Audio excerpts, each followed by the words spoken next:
well, hello to everyone on Zoom and everyone here. My name is Kale Doughty. I'm the Community Food Access Educator at the Chester County Food Bank. I'm here today to talk to you about what we do with our garden education programs and our community garden initiatives in Chester County. Kale, just so you know, that thing with the green light on the table, that's the microphone. Okay. And people on Zoom are seeing you in profile there. Okay. Okay. Great. I'm not sure if this is working. I'm gonna do.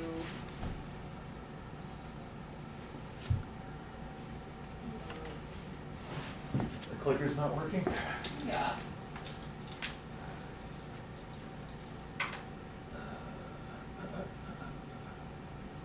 Today it's been a day. Yeah, that's okay. I can Oh. use the.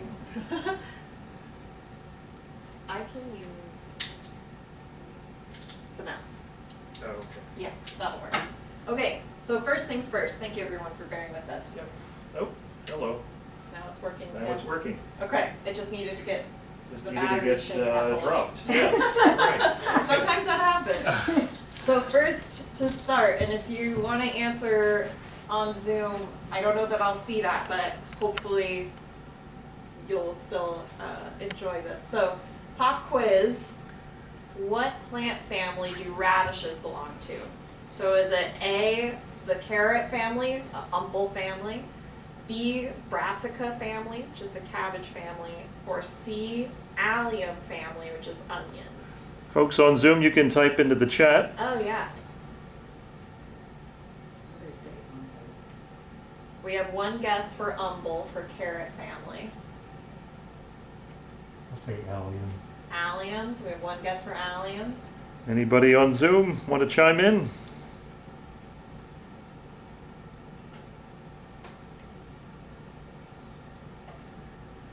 Everybody on Zoom is pretty quiet. All right. The answer is B, the brassica. It's the cabbage family. So that's kind of a little known fact, but radishes are related to cabbage, kale, turnips, those kinds of things. Okay, when can you plant spinach in Chester County? Is it late March through May and August through September, whenever you want, or June through July? I'm gonna say A. A. We have a guess for A. B. B, whenever. Anybody on Zoom? Feel free to unmute if you don't want to type. Yeah. A. A, okay, we have another guess for A. So the answer is A. You All can, right. technically you can plant whenever you want. You can plant anything whenever you want, but you'll have the most success if you're planting it earlier or later in the season. And the fun thing about spinach is that you can also overwinter it pretty easily here as long as it's protected, which is nice because then you can enjoy it throughout the winter as well. And then how far apart should you plant pumpkins? 12 inches, 18 inches, or 36 inches? You would not believe what we just planted. Did you just plant pumpkins? We took a pumpkin from last year, Uh-huh. took every seed out of it, Uh-huh. which was hundreds of seeds, and put it in a square. Ooh. And what does it look like now? Oh, nothing. We just did it 2 days ago. Oh, okay, I see. But it's not 12 inches apart. Uh-huh, yeah. We So- have a guess of C. C, okay. I'll say B. I'll say A. Okay. The correct answer is C. So you want to plant your pumpkin plants 36 inches apart, so 3 feet apart, so that, or if you're conserving space, you could get away with 2 feet apart, but they are spreading plants, right? They get huge, so you want to give them the space that they need to thrive. Okay, well, everyone did a great job, and the good news is you're not being graded today, so I just wanted to do a little pop quiz to get everyone in the garden zone. But now I'll switch back to talking about Chester County Food Bank a little bit. So Chester County Food Bank's mission is to mobilize our community to ensure access to real healthy food for our neighbors. We know that Chester County is a very wealthy county. It's one of the wealthiest in the country, but also there's a big gap between the wealthiest members of our community and those who are struggling to regularly meet their needs. And so here at the food bank, we have all of our programs are in service of our mission to ensure that our community is able to meet the need of providing themselves with food. So part of the way we do that is by gathering, organizing, and distributing food out to agencies who are then distributing food directly to our neighbors. But part of that is also in education, in building community connections, and engaging our community of volunteers to support their neighbors as well. So this diagram shows a little bit about how our organization works. Food comes into the food bank, we send it out, we'll educate our community on things that I'll get into a little bit later. And we are incredibly lucky to have wonderful volunteers, staff members, and community partners who support us and help us fulfill our mission.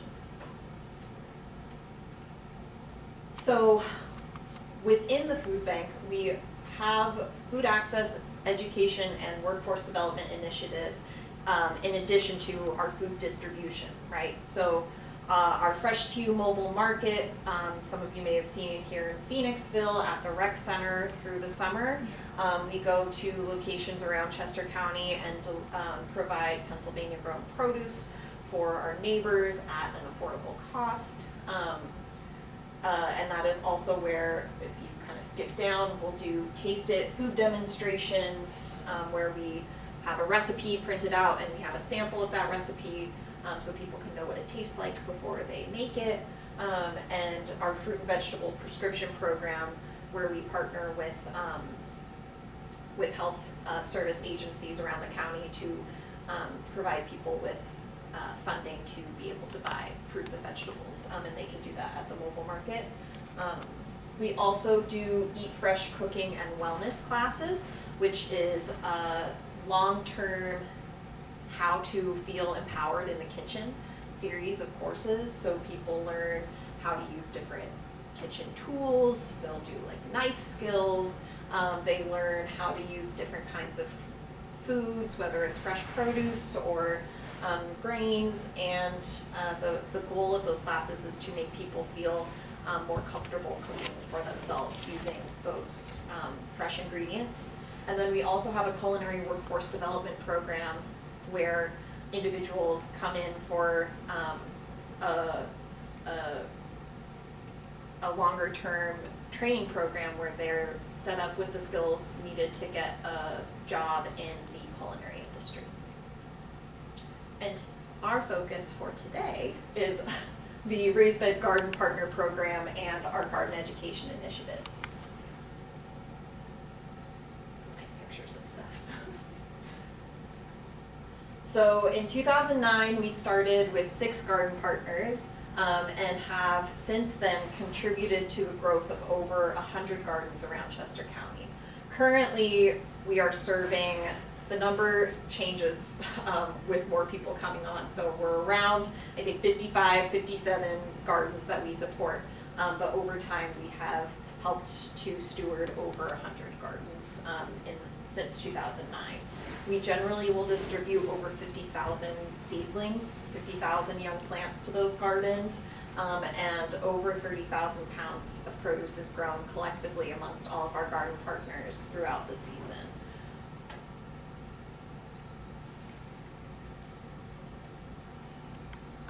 So this is just to share from a quote from one of our garden partners in Kennett Square. The reason we participate in the Partner Garden Program is we donate much food to CACs the Kennet Area Community Services, and the Partner Garden Program provides us with high-quality seedlings that yield amazing produce. So our partners are committed to serving their communities by donating a portion of their produce grown from the plants that we give them to support agencies in their community, or depending on what kind of organization they are, they may use them in their own, within their own community, within their own organization. So I just wanted to call out that we have 5 gardens in Phoenixville. Many of them are schools or social service agencies. Our largest presence is in Westchester and Downingtown, and the largest percentages of who our garden partners are schools, health or social service agencies, community gardens, and religious organizations. We also have some corporate institutions that partner with us, and I think that's most of who our partners are.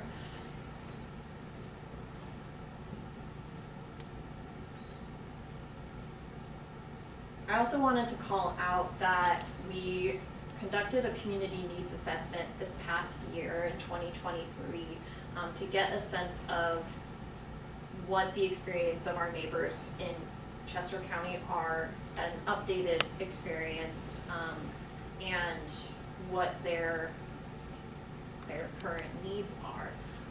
So I just wanted to highlight that the most important items that can be brought to our partner agencies: eggs, meat, fresh produce, and milk. So what people are really looking for are those fresh items that they can use for whatever their reason is. We also noted that sites with a raised bed garden, so any of our partner organizations who have a garden on site, that there was more of an interest in a larger variety of vegetables, so more choice in what vegetables they have to offer.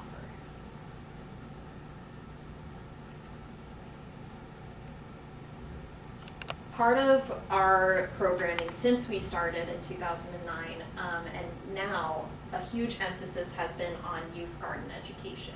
So engaging our school and community partners who have youth programs in planting demonstrations and activities, in garden lessons on different topics, and in tours. They may come out to our demonstration garden at Springton Manor Farm, and continuing our longer term relationships with the CCIU 21st Century Community Learning Center and Cokesville Kids to College in after school programs.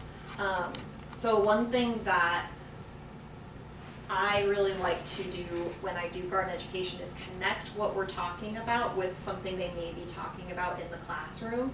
So for example, I did a planting activity lesson at one of our school partners a couple weeks ago, and their teacher had told me that they were learning about soil, that they had just watched a documentary about soil, and that they wanted to be able to connect that learning to what we were doing in the garden. So I was able to, yes, bring plants for us to plant, because that's a fun thing for kids to do, but also make sure that I highlighted what they learned about soil and give them the opportunity to share their knowledge and to show somebody, a stranger, that they knew something about what we were doing, right? And to empower kids to feel like it is an accessible thing rather than something that they don't really know anything about or something that they can't connect to.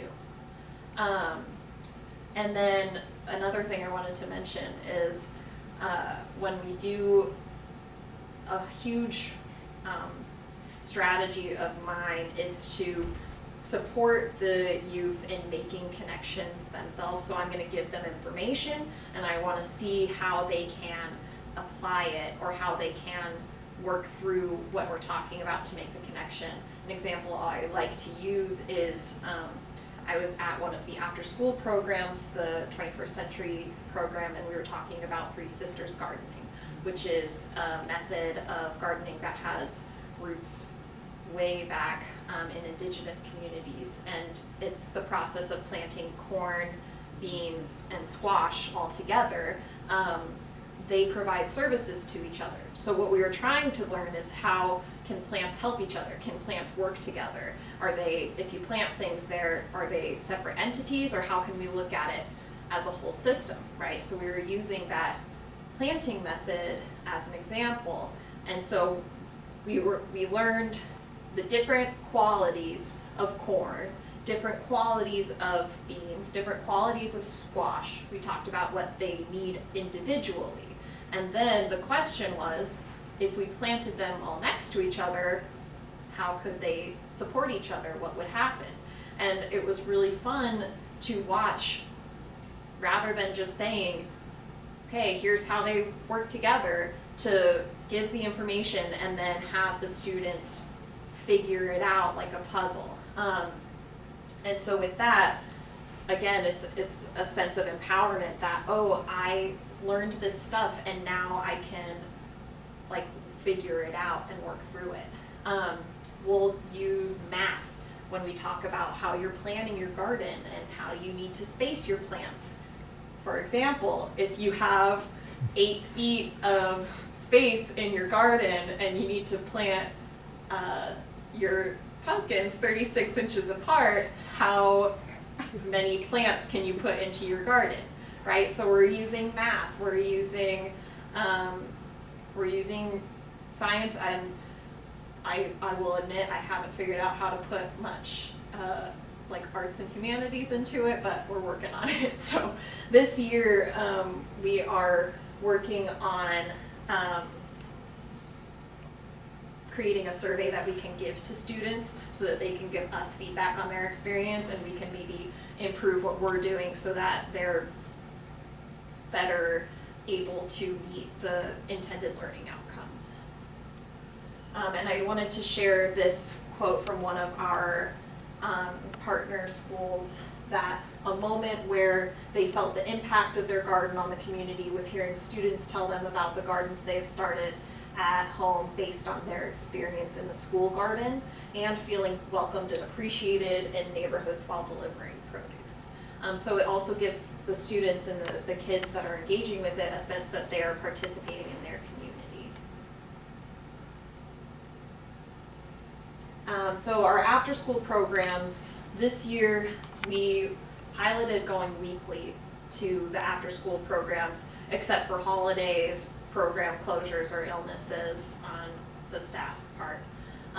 And so this is where we're collecting the data from students to determine our effectiveness and whether the increased presence of the programs was helpful, or whether maybe we don't need to necessarily go as frequently. Our goal with that was to establish a strong relationship with the students, for them to feel comfortable and perhaps be able to connect more with the content that we were bringing. And again, my colleague and I would alternate the weeks. So one week they would have cooking education, where they would be making a recipe together. They would be talking about the different ingredients. They would do the steps to make the recipe together. And then one week they would have garden education with me, where we would each week focus on a different topic of gardening, and really like get a better, or not a better, but get dive deeper into the topics and really get into soil, really get into how plants work, really get into these different topics that they can hopefully take with them into life. Oh, wrong way. So far in 2024, we've been at the after school program 14 times. It was through 2023 to 2024 school year, so we were going from the fall through winter as well. And that's just for gardens, so that doesn't include the times that my colleague has gone to do the cooking education. We've done 8 garden education events at school gardens, and we've had 3 separate events at youth centered education programs. One of those was in partnership with Trellis for Tomorrow, who's a wonderful community organization that serves a very similar mission to what we do, and so it's wonderful to work together with them when we can.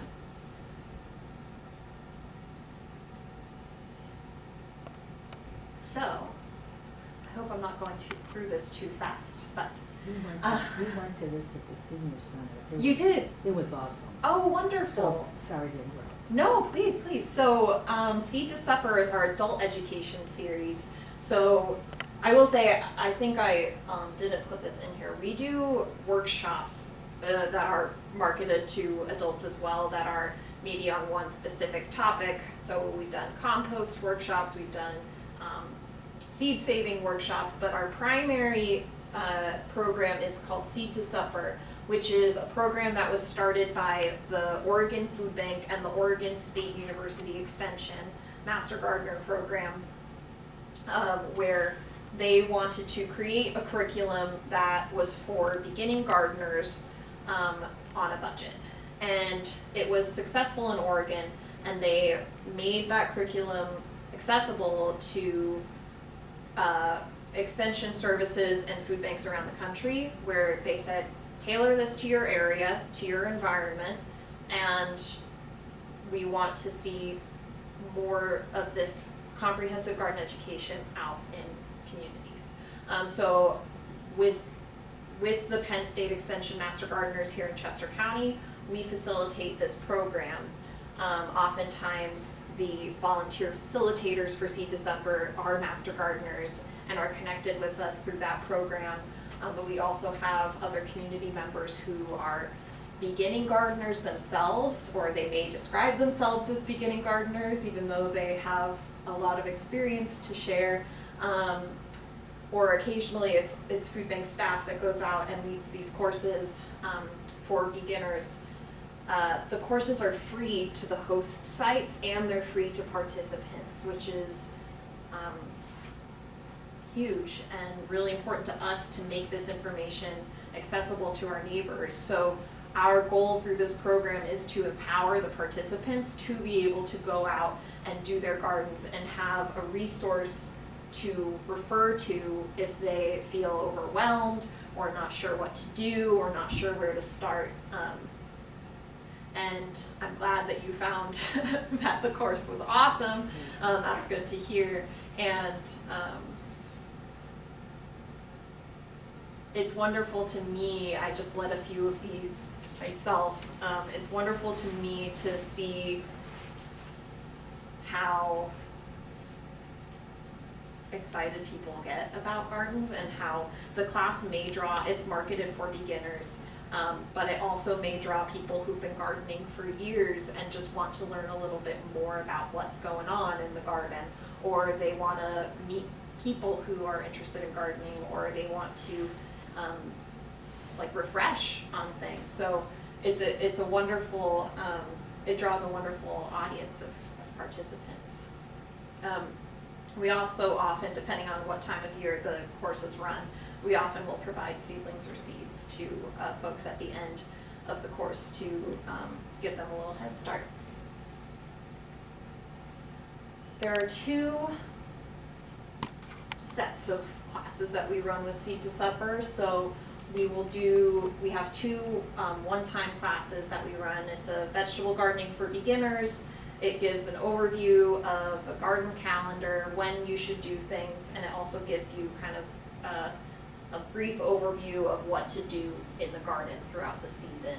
And then we also have a course that's specific to container gardening, so how can you grow and maximize your garden harvest if you're restricted to just containers, which is really helpful because it is different than growing even in a raised bed or in ground. And many folks who live in apartments, condos, townhouses, especially folks that have strict HOAs, this can be really helpful to figure out how can I still grow my own food if I have all of those barriers in place.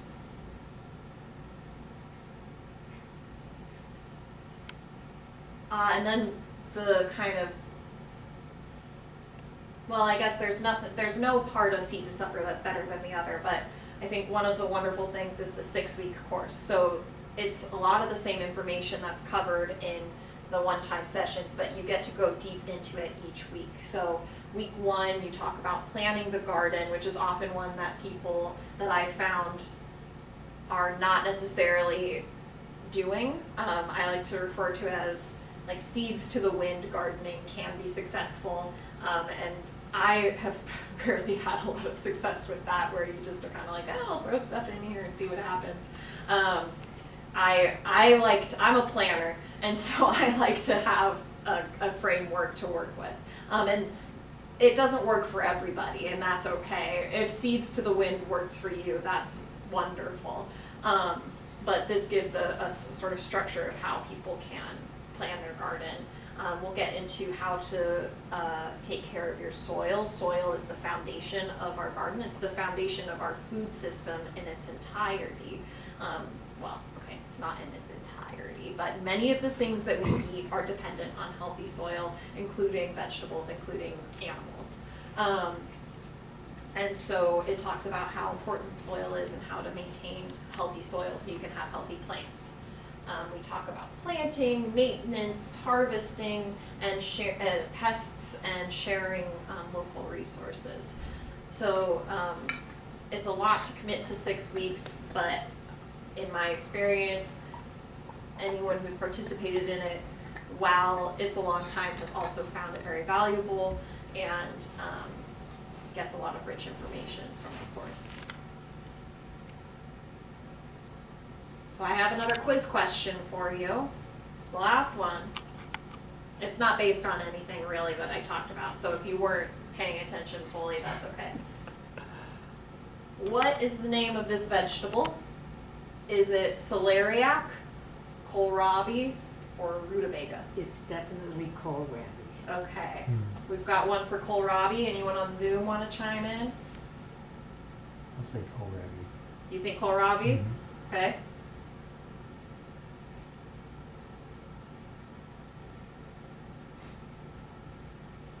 Anybody on Zoom, please feel free to unmute.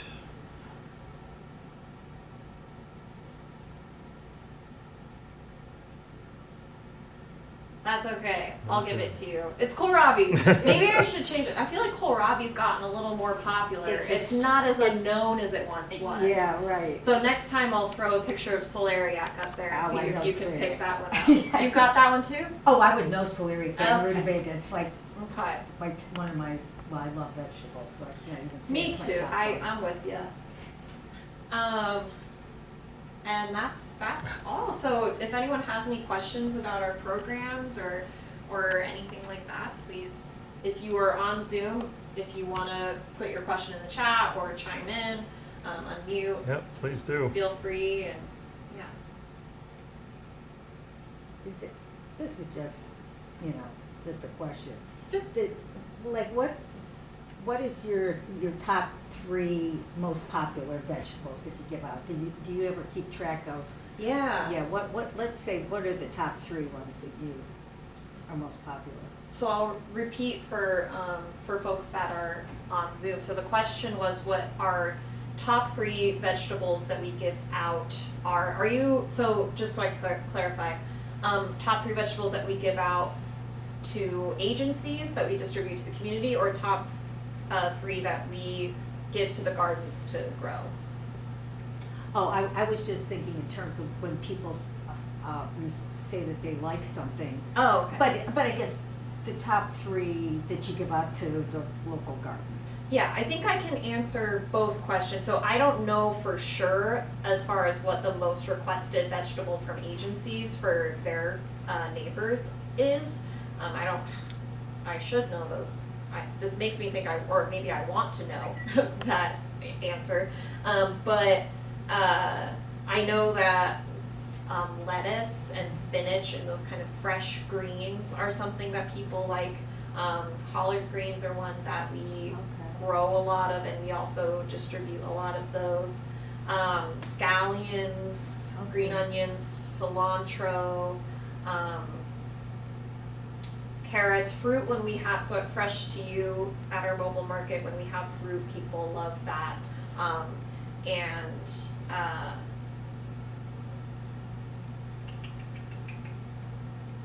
trying to think what was flying off the shelves at market last season. But I think those things Yeah, are okay. very, very well received. For us, for the garden program, what people often order the most from us are spinach, lettuce, tomatoes. Oh, tomatoes is one that I should have added in Okay. what people like a lot of at agencies. We grow tomatillos, peppers. We provide a pretty comprehensive catalog of plants that our gardens can order from us. So we'll send out a makeshift catalog, and they'll send us what they want and how much, and then through the season we distribute those plants out to them. So yeah, Okay. that's a good question. And I'm gonna fact check myself and see what the top 3 requests are, if we can find that information.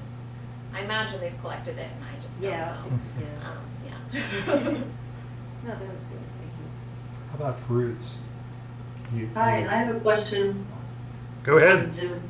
Hi, sorry, I missed the very beginning of your talk. I'm really pleased at what your programs have been. They're really wonderful, especially like the Three Sisters Garden and the children growing the food. That's wonderful. I think I missed, I didn't hear where the farms are that you're growing food for this program, for your organization, and how many there are. Yeah, so I guess for the Chester County Food Bank, we grow food on a larger scale at 2 farms. So at the Springton Manor Farm, which is a county park in Glenmore, they have Right. space for us to grow. That's also where our demonstration raised bed garden is, where our greenhouse is, where we do all of the plant production. And then we partner with Two Gander Farm in Downingtown to grow produce for our community as well. For the partner garden program, so those, I almost put the graphic that has where all of our gardens are located in here, but I didn't last minute, so I should have done that. Okay. No, Yeah. most of our gardens are in Westchester and Downingtown. We have 5 in Phoenixville, some in Coatesville, Pottstown, all around the county, really. Yeah. And those are located at schools, community gardens, religious organizations, health or social service providers. Okay. And what we do is we give them the materials that they need, and then they do the gardening. So they grow, they harvest, and they just keep track of what they're distributing to their neighbors. I worked at St. Gabriel's Hall many years ago and ran the organic farm program there for 7 years. And St. Gabe's was sold recently, but there are farmers out there farming. Is that one of your farms? Do you get food from them? I don't know, actually. I I don't know see. the answer to that. I'll And look at it. Because that's I Montgomery have a County. question, do you have a hard time finding farmers, or is there a big turnover, or how does that come about that you have? Do they come and go? Do they stay a while? Farmers on staff at the food bank. Yeah, the farmers that are growing food for you guys. Well, so for our staff, we have some, turnover of Sure. farms. And as far as, the gardens that grow and distribute food, it Yeah. really depends on their capacity to garden, or whether they get to a point where maybe they don't need as much support from us anymore. So Yeah. it goes up and down, and that's mostly due to the individual capacity of the organization that's hosting the garden to be able to manage it. Yeah.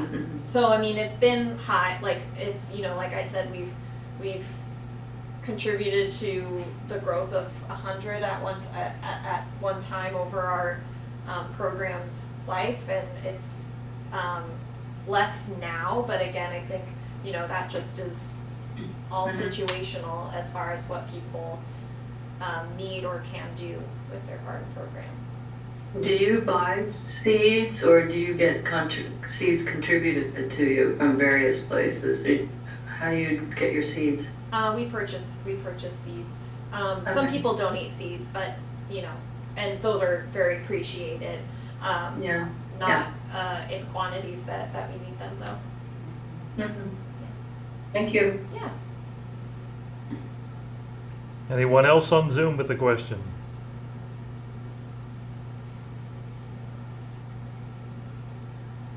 Oh, you had a question, right? Yeah, do you do anything with fruits? I mean, hear a lot about vegetables, but is there, what level of do you get into on the fruit side?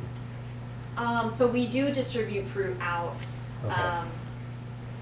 from year round through our food distribution efforts.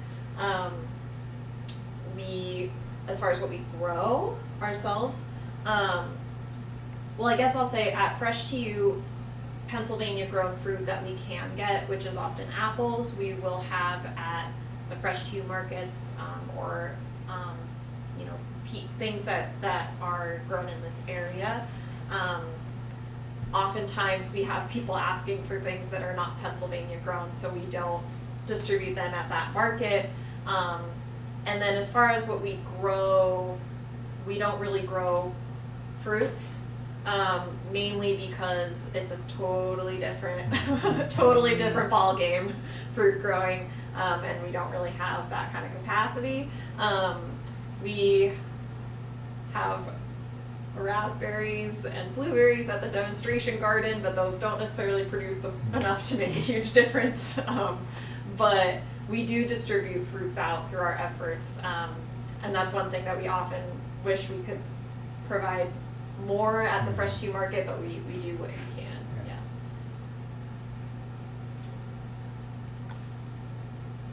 So when you say the Pennsylvania grown ones, so are you getting them from orchards in Lancaster County or farther away than that, or? We have some farm partners that we purchase from in the surrounding area in Chester County, and then out in Lancaster County.